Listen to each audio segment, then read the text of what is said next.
So I'm really excited about our next speaker because I worked closely with her too recently. And before I say who she is, let's watch a video about her. To me, when I program, it feels like I'm creating something. And once these creative juices are flowing, then I can bring them everywhere I go.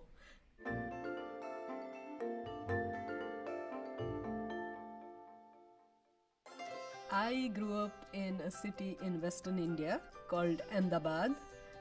My mom worked as a bank manager. At the time, you don't think about these things, right? It's only afterwards you're like grown up and you're looking around and you're like, boy, that was unusual to have actually a working mother. My dad worked for IBM.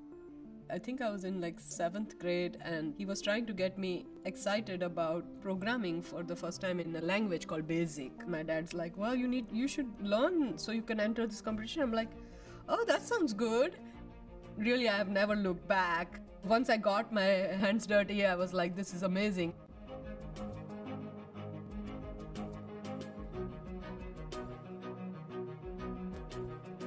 I remember this day very clearly. Like, I show up to the university and I'm looking around, and in my whole class, I'm the only woman. And I'm like, I guess I'm gonna have to get used to this because it's a 4-year degree. If girls are showing inclination towards sciences, we have to support them and we have to encourage them. I have 2 daughters, and I think my older one is right now into computer games. So I'm taking that as a win.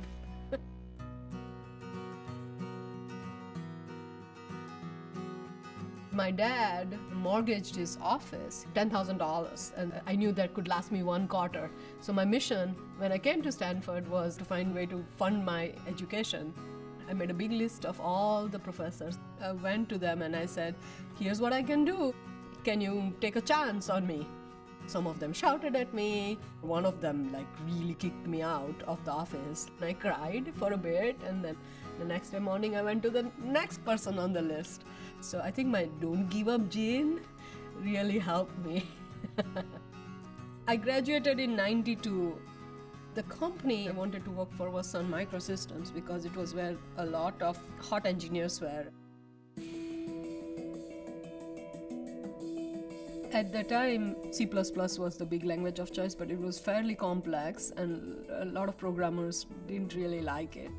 This little team of 8 people deep in Sun were designing a new programming language called Oak. And Oak became Java, and then Java launched and it became a huge overnight success. It was tremendously exciting. I mean, we would come to work every day and there was a huge fan base, and we had no idea. You know, when we put it out, we had no idea how much of a success this was going to become. And then James Gosling had this idea that this programming language can be really, really useful even on the server side. And no one was looking at that area at all. And so I said, I'll step up and I'll look at it. And then servlets were born. I think you can hardly go to a website today that doesn't deploy the technology.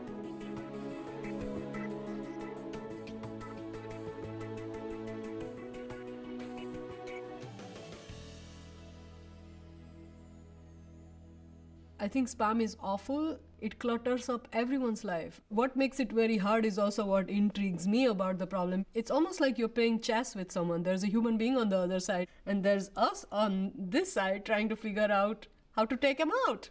I'm thinking about the problem every day. Like, there's got to be a better answer. There's got to be a better answer. And that's what led to the creation of my second company, Mail Frontier.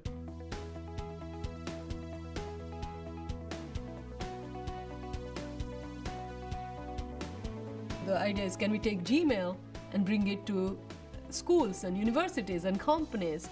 And I found this incredibly exciting. I picked it up as my 20% project. 20% projects at Google are like, for 20% of your time, you're allowed to do whatever you want, right? Gmail was created this way. Google Maps was created this way. Fast forward 4 years, and what we achieved was Google Apps for Business. Most major universities in the world today use that. My kids' school use that.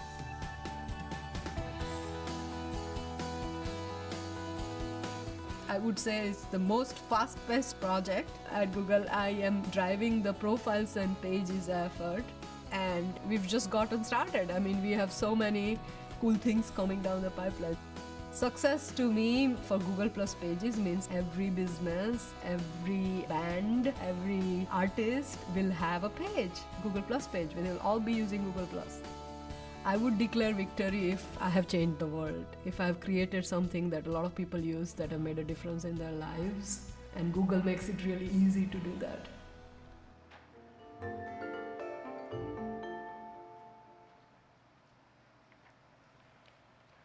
So let's welcome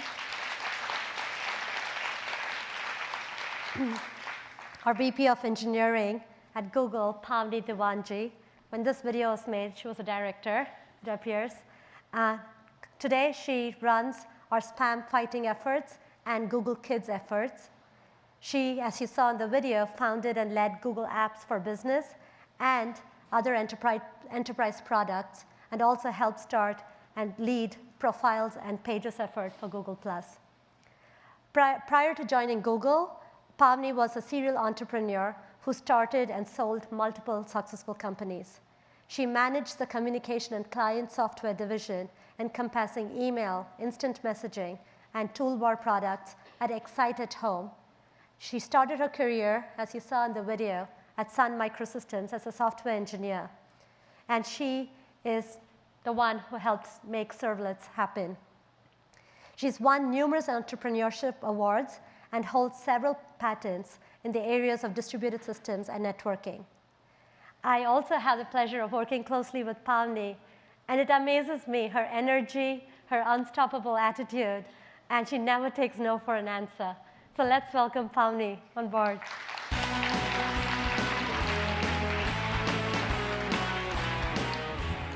Yeah, it was a rough introduction. Wouldn't you agree? It's hard to talk after that. So I thought maybe I can spend 10 minutes and talk a little bit about my journey, and then I can open it up for questions, and we can just take it where it's a small enough audience. We should be able to, I think, have a conversation. So, but before I start, one question I have is, how many of you are students? Just for my benefit. Awesome. And how many of you are already in the workforce? Wow. Okay, cool. It's pretty divided. So I think the things I want to talk about is things that, the qualities that have helped make a difference for myself, and hopefully through that process motivate you guys to go conquer your own moonshots, your own dreams. So I was very fortunate. I started as a kid in India.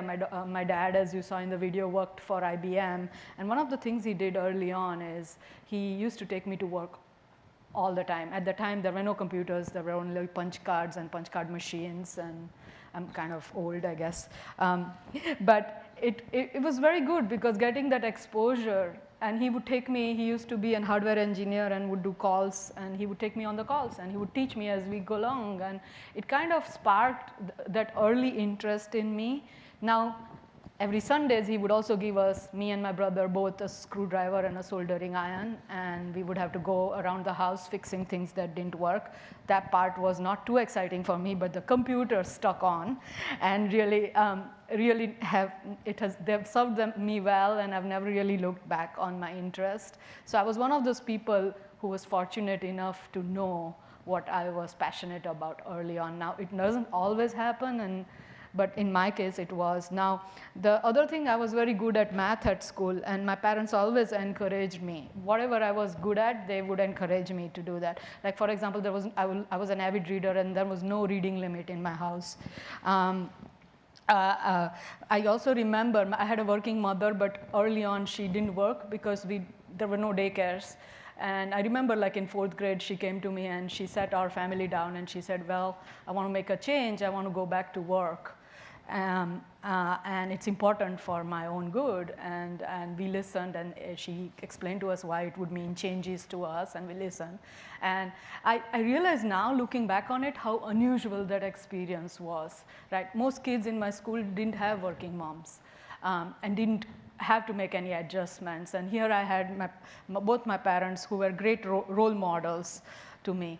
And this is what, I have 2 daughters, as you saw, and I really try hard to encourage their passions. Now, my older one has a passion for writing, and also unusually science fiction and Minecraft. And like I said, I try to encourage her passions too. And my younger one is more, it looks to me right now that she's much more into science and engineering. So now when I choose computer science for my undergrad, right, and as I showed, I arrived at the engineering school, the shock was quite immense, right? It's hard to capture, like you show up and you are the only girl in the class, and you look around, and to me, it's like a big test for your own self. Like, can I still do it? I asked myself, and I said, yep, it's okay. I'll just learn how to be in this environment. And I think the big learning lesson is do what it takes, or follow your interest, and if you're having fun, then rest of it is going to fall in place.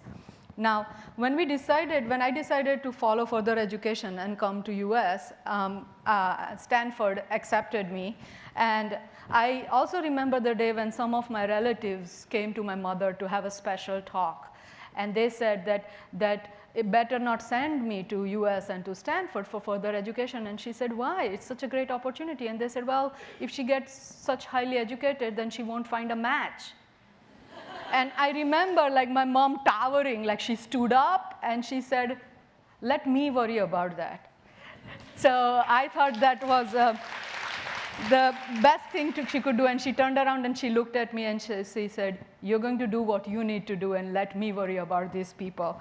So financially, it was also not easy as we talked, right? And thinking ahead, like the fact that my dad made such a big sacrifice to send me here to further my studies, that gave me a lesson of responsibility.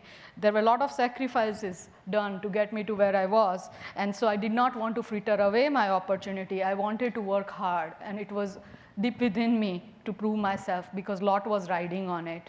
And that work ethic comes from, I think, that lesson of responsibility that my parents gave. Now, coming to Stanford, I told you guys a story about the early lesson on don't give up, but I also want to talk a little bit about my first class I took was computer networking.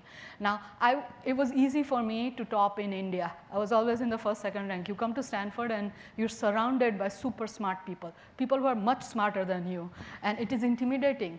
I go to my first lesson, it was computer networking lesson. The professor, David Cherton, he stood up and he said, okay, first homework assignment, and we are like all getting our notebooks out, right? And he said, I want you guys to go and rewrite TCP/IP. Now, for geeks in the audience, this is the protocol that powers everything.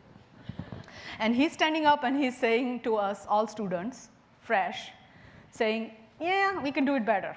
So I think I was like, that's impossible.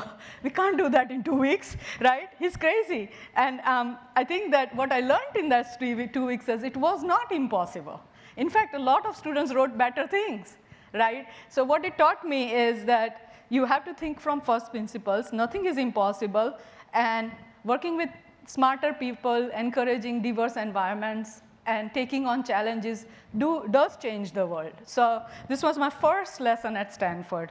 When I got a job doing backups for Stanford to pay for my tuition. And I also remember the first time they gave me an office, and I went into the office. And there was a Next computer and a Macintosh. 2 Macintoshes, actually. And I'm looking, and I'm like, so in my mind, I'm thinking there must be a 10-people office, right? It must be time sharing. So I looked at them, and I said, so what's my time slot to come into this office? And they're looking at me saying, no, this is your office. I'm like, really? I get to have 3 computers? Wow. So that was my other thing, is like resources were a mess. For me, it was like a kid being in a candy store. And then it was only left up to me to make a difference, right? So that was huge. So fast forward 2-3 years, I'm looking for my new job. I knew I wanted to work for Sun. I had an offer from Silicon Graphics. But I went to interview at Sun, and I really liked the people there, and the engineers there excited me, and they were trying to build this thing called remote procedure calls, RPCs, and I thought I could really help them do it better. But they decided not to hire me. So I got a call saying, no, you're really bright and we really like you, but we don't have any openings right now, so no. And I was really depressed. And then one of my friends looked at me and said, since when do you take no for an answer? Pick up the phone and call the manager. So I had to like pump myself up to do that. And I did that, and I spent 15 minutes. I didn't listen to anything she had to say, and all I talked about is how I could change what they were doing for better and how they're making mistakes that I could help fix, right? And after 15 minutes, she just said, okay, let me call you back. Give me a day or so to think about it. Then 5 minutes, I'm not kidding you, 5 minutes later, she called me and said, you are hired. So the lesson was, don't take no for an answer. There are too many people in life who spend time saying no to people. Don't listen to them, right? Before I went to Java team, there was another team I was with, and I was very frustrated. I was doing really well as an engineer, but I would go into these large meetings and no one would listen to me. And I had good ideas, and no one would listen to me. So one thing I do very well is I ask for help. And so there was a distinguished engineer in my team. And so I pulled him aside and said, do you not like my ideas? And he says, no, they're fabulous. So I said, then why is no one listening to me in the meetings? And he paused for a second. And then he said, well, you just hike up the volume. Try a few things, like learn to shout. You know, he even told me, like, get on the table. So do whatever it takes. So I took his advice to heart, and in the next meeting, I'm like, right. I cleared up my throat, and I was going in. And then right in the beginning of the meeting, I shouted. I started shouting at the top of my voice, and there was a hush. And then everyone looked at me and said, why are you shouting? And it's like, it's because you weren't listening to me. But anyway, do whatever it takes to make your dream real, right? And then a few years down after Java happened and everything, it was super exciting for me. My career had gotten off to a fabulous start at Sun. And then one of my coworkers came to me and said, let's do a startup. This was 1998, right? It was an unusual time. A lot of people were breaking off to do companies. And I'm like, no, I'm doing so well at Sun. I don't want to give it all up. So it took me a few months to figure this out. But then I thought, maybe challenging myself would be a good thing.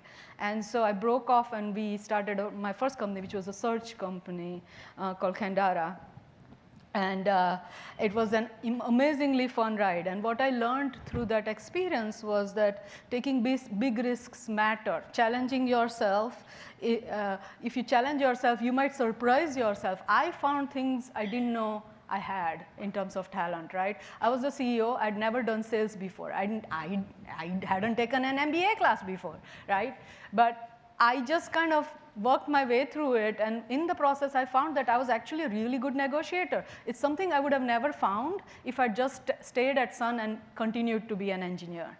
So I think my learning there was, and it also like really grew my confidence and taught me new skills. So sometimes throwing yourself into a new problem really grows you and grows your perception of you and what you can do with your life. So fast forward again, and I've been at Google, I think since 2005, so 8.5 years, long time. When I came over, I didn't think I was going to last for very long because I had the startup bug in me. But I went through the interview, and I was so challenged in that interview. It was like over 3 days and so many people, and they were asking me really hard questions, right?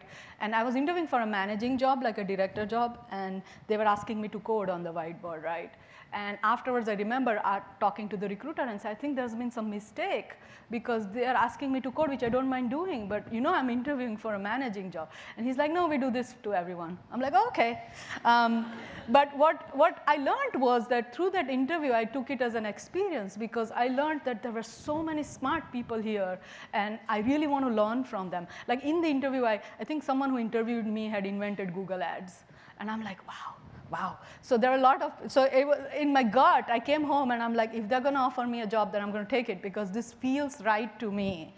And my first 4 years, I remember coming into Google, and I had a bunch of big jobs. Like I was managing Google Calendar and Blogger and a bunch of projects. And then there was this 3-engineer team. And they had this idea that what if we take Gmail and use it for universities and schools and businesses. And I'd just come from startup land, and I had gone through the hell of setting up an Exchange server for my startup. And I also knew that in schools we were using really backwards tools, and I'm like, I saw the opportunity to have the impact. And even though it was a small project, I adopted it as a 20% project. And this is one of the there are lots of fabulous things about Google, but one of the things I love the most is that they really give you the freedom to figure out what you're passionate about and go for it. And the other fabulous thing is, I remember I have this really concrete memory, like the first building I sat in was right next door here.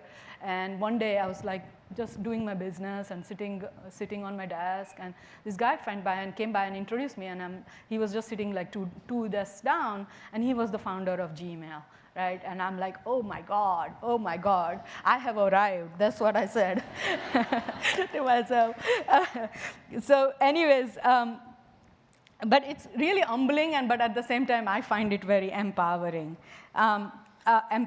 So last few 10, 15 minutes, what I've talked about is follow your gut and passion. Don't let anyone else say otherwise. Don't take no for an answer. Do whatever it takes to follow your dreams and take risks. Challenging yourself and keeping growing is the only way to grow. And then the last thing is find an environment that supports you. Surround yourself with people who support you, and the rest will follow. So I hope my story inspires you to find your own and pursue your own moonshots and dreams. Thank you.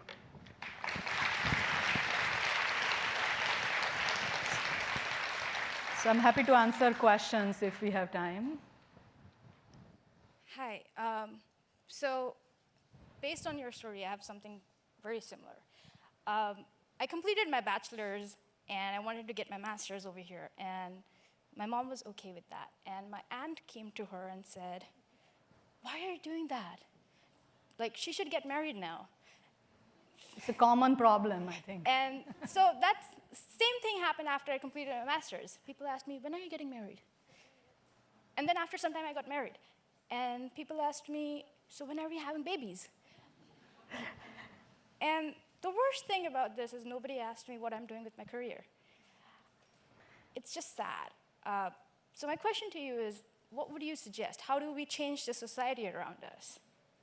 I think I'm a big believer in Margaret Mead's quote, who has, I think everyone knows it, right? Everything starts with an individual. Don't underestimate the power you have.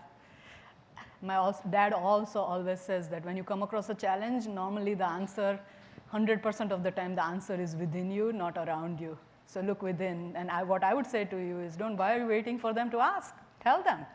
Tell them what you want to do, right? So that would be my answer. I don't think this is easy. Like any big changes in numbers in society, they all have to start small. Every big change has to start small. And the soldiers and the individuals who are in the revolution are what is going to make a difference in the end. So this is why all of you are very important. And this is why we are here on a Saturday, right? Because we all think we can make a change. As Yoki also said the same thing earlier.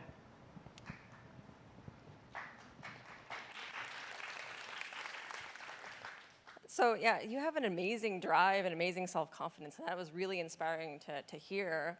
And I think a lot of people in the room probably have similar. If we made it here, we have the same kind of drive. And you know, I think I lead a women in tech group, and I think sometimes it's really easy to say, you know, follow your passion, do whatever it takes. And that can be really hard and really alienating and really lonely. And so I think my question is, how do we lower the bar so you don't need that amazing drive, that iron drive to make it? I mean, how do we make it easier for those who don't have that to join us here in this really amazing profession? I think it's a very good question, and a couple of facets of answers I would give. One is like one of the things I tell people is, if things are not working where you are, then change it. You have the power to change it. You try once or twice.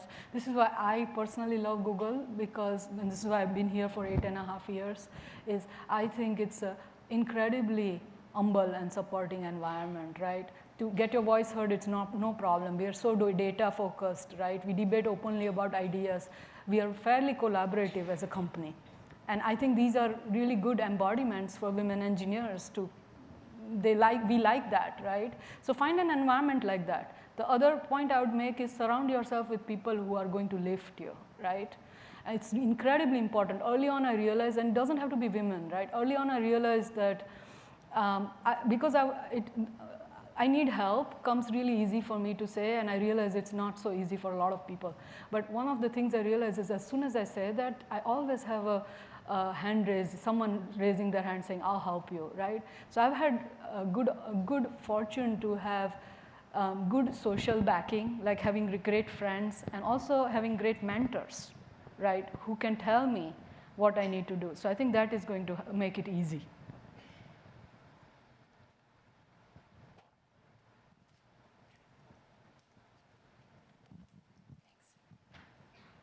It's kind of a tight spot. So I'm part of, thank you, I'll stand over here. So I'm part of a tech boot camp, and I'm the first woman in my program. There have been about 50 students so far, and I'm the only woman that has ever been enrolled in the program. And one thing that I find that's interesting is that a lot of the men in the program, they're not really aware of their own biases that can create an environment that make it difficult for women to get into. So for example, for the first week in the program, the guys got together and they made a page called Bro Hacks. And it was all about hacks for guys to, make really cool code. And I've been made an honorary bro since then, which is great. But I think that there are little things that can create a very difficult environment for women to get into, or it seems intimidating. And I wanted to see if you or anybody else here have any thoughts on how we can make men more aware of the biases that they have, because it is very difficult when you walk into a room and it's only men, or you walk into a recruiting event or a networking event and people assume that you're a recruiter and not a developer. So I just wanted to get your thoughts on that, like how we can bring in men to the conversation too. Yeah, I think someone, go ahead.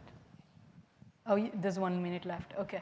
So a quick, I would say there's no magic answers. Unfortunately, it is what it is. But I think we have the power to change it, right? So what I do in these situations is I just stand up and I say, here's who I am, and here's what I'm going to add value, and here's my role, right? So you do have to be the spokespeople. We have to be our own spokespeople is what I'm saying. Probably that's the best way. So there's no magic answers that's going to transform society, right? The power is in this room. Power is here. So I think we have to be the revolutionaries. We have to be the leaders. So I had one more question. So like someone had mentioned, you have this amazing self-confidence.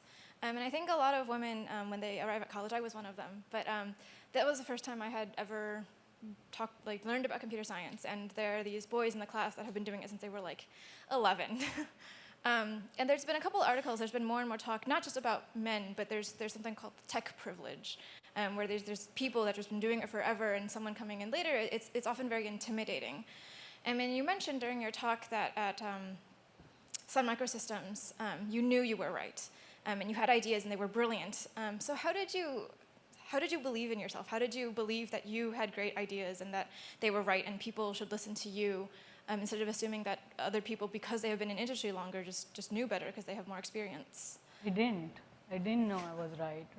So that was part of my story, but maybe I can tell it again. I think initially I also got down, right?